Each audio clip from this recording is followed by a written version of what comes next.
Okay, so I think we're ready to start. I'm pleased to welcome to the stage Nick Taylor, clinical psychologist and CEO of workplace mental health platform Unmind, and Anna Jones, people partner at KPMG. Over to you.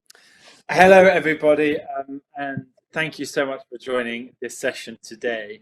I'm absolutely thrilled to be here with Anna Jones, who is people partner at KPMG. Anna, welcome. Hi, everybody, and also really pleased to be with you today. So looking forward to the session.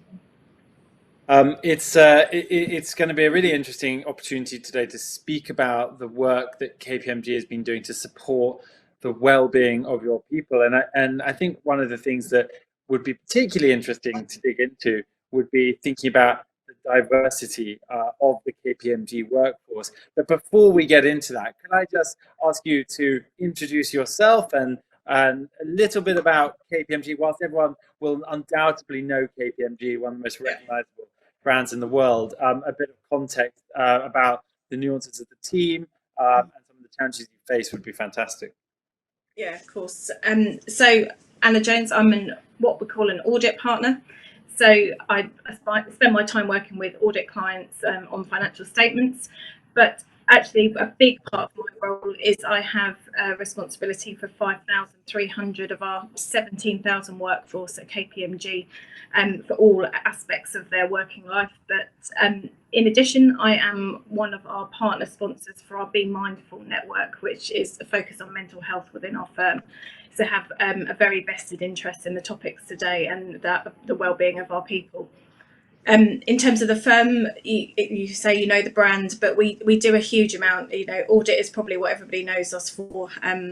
Statutory audits, but we have a tax practice and a large consulting practice. So have been making headlines for things like the Nightingale Hospital of late. So you wouldn't necessarily think of a professional services firm doing work like that, but our work is very broad. It's global, and like I said, we've got 17,000 people that we've had to navigate through a very unusual time, as I'm sure many of you have over the last few months. So it's certainly brought its challenges for us with a workforce of that size. When we think about mental health at Unmind, we talk about the whole person, thinking about our mental health as being made up as from our psychological life, i.e. our personality, our mindset, how we see and interpret the world. We think about it from a social perspective, which is our work environment, our home environment, our finances, our friends and family. And then, of course, from a biological perspective, which is our body, our age, our gender, our disease status, our sleep, nutrition, etc. And it's that whole person approach that makes up each of our unique mental health lives.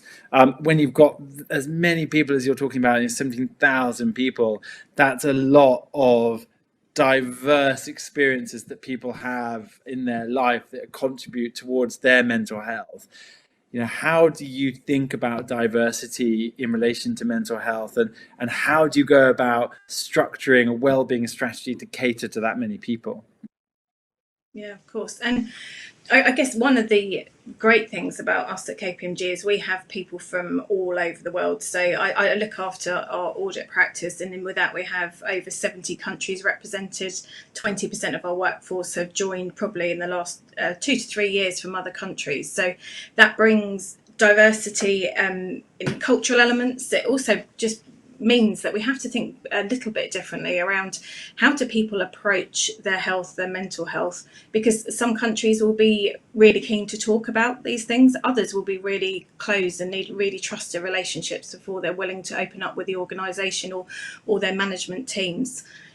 We also have the demographics, so we're a huge recruiter of people through universities or straight from school, and we have quite a pyramid structure. So we've had to learn, particularly I would say over the last 2 to 3 years, around dealing with a different generation who are very mentally aware of their health and want to have active conversations, and probably the top of the pyramid have been very used to keeping that behind closed doors. And how do we connect those different generations? And to your point, really, when we've looked at our strategy, our overall people strategy is a magnet for talent, and we have 4 pillars within that, and one of them is well-being, and we've split that into 4 areas for us.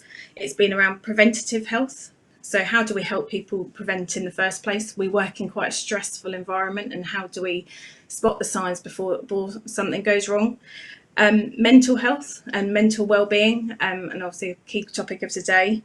We've looked at supporting working families, and that's really come to the fore through COVID with the challenges on schooling for people. They've become teachers as well as professional people. So that's been a real key part of the strategy. And then also financial well-being, which I think people cannot quite often forget, but has a huge impact for a lot of people, particularly with what's been going on through the last few months. Making sure that's a key part of our strategy as well. And when you, I think you rightfully talk about the kind of cultural nuance around the topic of mental health, and that is such an interesting subject. In a different lifetime, it feels like now, I did my doctoral thesis looking at the applicability of cognitive behavioral therapy in West Africa.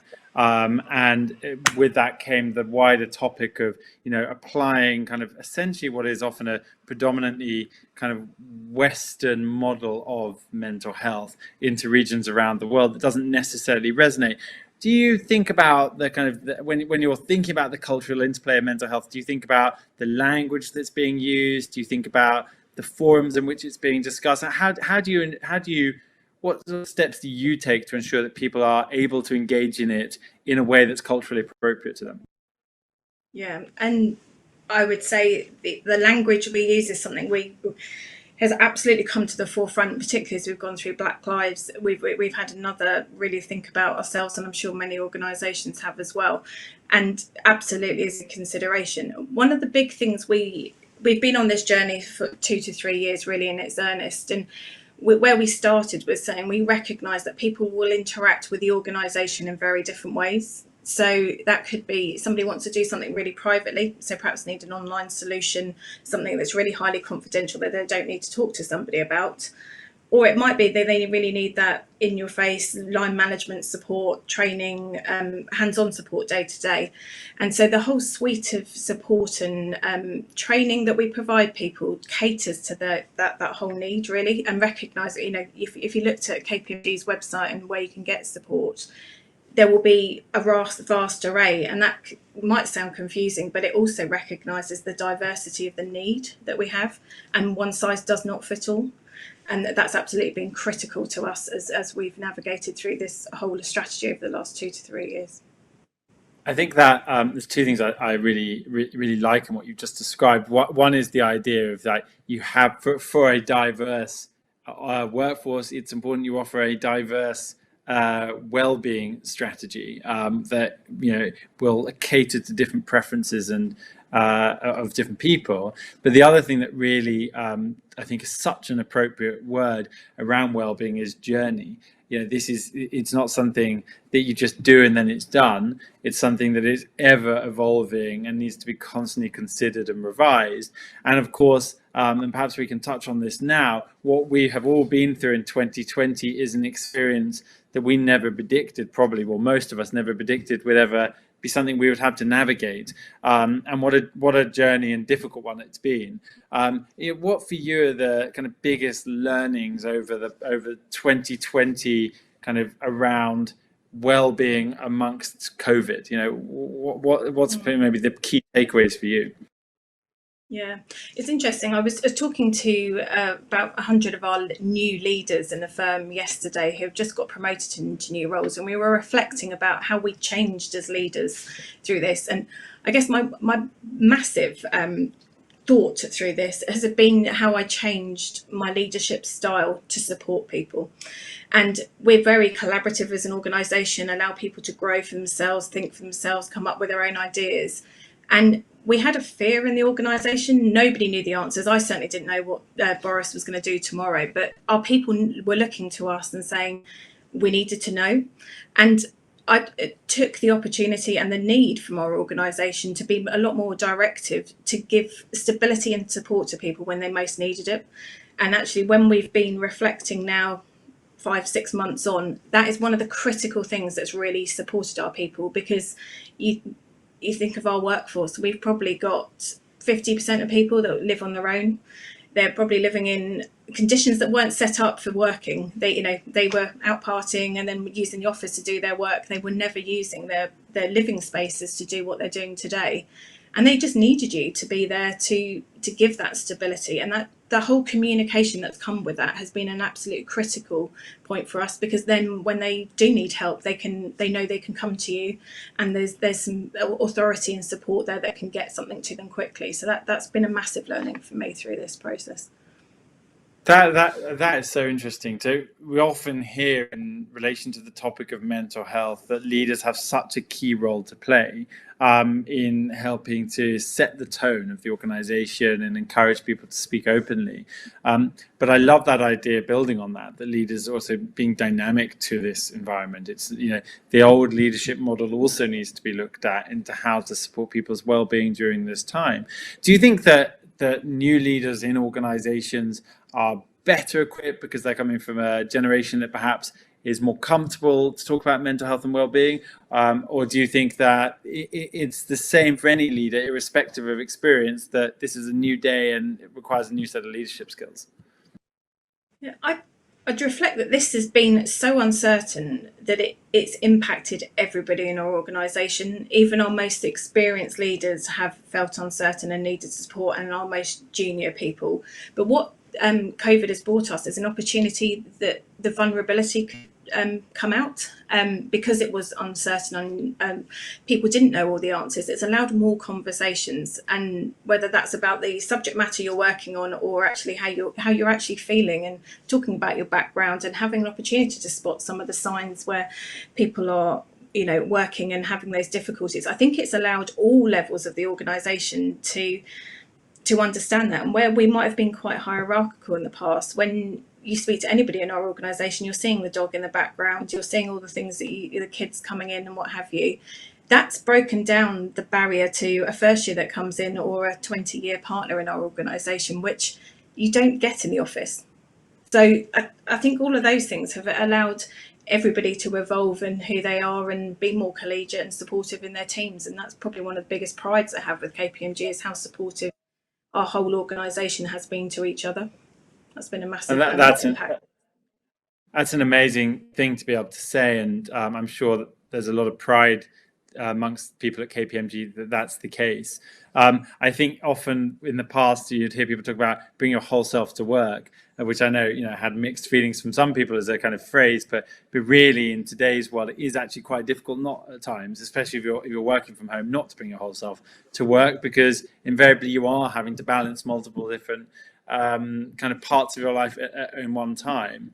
I'm interested to know for you, because I think that when I reflect back at the start of COVID, one of the things I was anxious about was, as we go into lockdown, will the subject of mental health get kind of demoted in priority because of the pressure of dealing with COVID and the finances, etc. But I think what we now have seen across the world is actually the topic has been prioritized, and employee wellbeing is now perhaps more important or more talked about than ever before, which is a really positive thing that has come out of this incredibly negative experience. Do you think that there is lasting cultural change in the workplace now? Do you think that people are going to be able to be more themselves moving forward, or do you have any kind of, so are you feeling more optimistic or more anxious about what the future of well-being in the workplace looks like? I'm actually really optimistic. One of the big things we talk about in our organisation is a flexibility to working life, and that's not something we've easily been able to implement in what's a 150-year organisation that had a way of doing things. And COVID allowed that to change overnight, as I'm sure it did for the vast majority of organisations. And that has brought an opportunity for us to connect with all our colleagues in a much different way. Communication has really upped, and absolutely from a wellbeing point of view, strategy of the firm, supporting people, every element of our communications have improved. And I would hate to be in a position that we all went back to the office and started working back in our silos or more structured ways. And actually a lot of our more junior colleagues are saying to me, I don't want to go back to an office for 5 days a week, because it is better for me to have a run at lunchtime or flex my hours. And that is absolutely supporting the whole self to work, the whole well-being of our individuals. And so I see it's a real opportunity not to go back to the old ways of working, so that all of the good things we've done around supporting people's well-being, it continues and is a real facet of what we do going forward. And I could happily sit and chat with you for at least another hour on this topic. I feel there's so many things, from the kind of loneliness point you raised to think about the role of innovation in the future of work. But let's open it up for questions, because I also want to give the audience the opportunity to ask you and to raise topics of subjects as well. So I believe Vicky is going to rejoin, and then there will be some questions. Hi, thank you both. It's, as you say, fascinating. Lots of questions there. I think what you've covered a lot of what people want to know about. One of the questions we've had in here is, how do you approach and engage employees in Asia Pacific countries, Japan, for example, with mental health? What are the specific challenges you face there?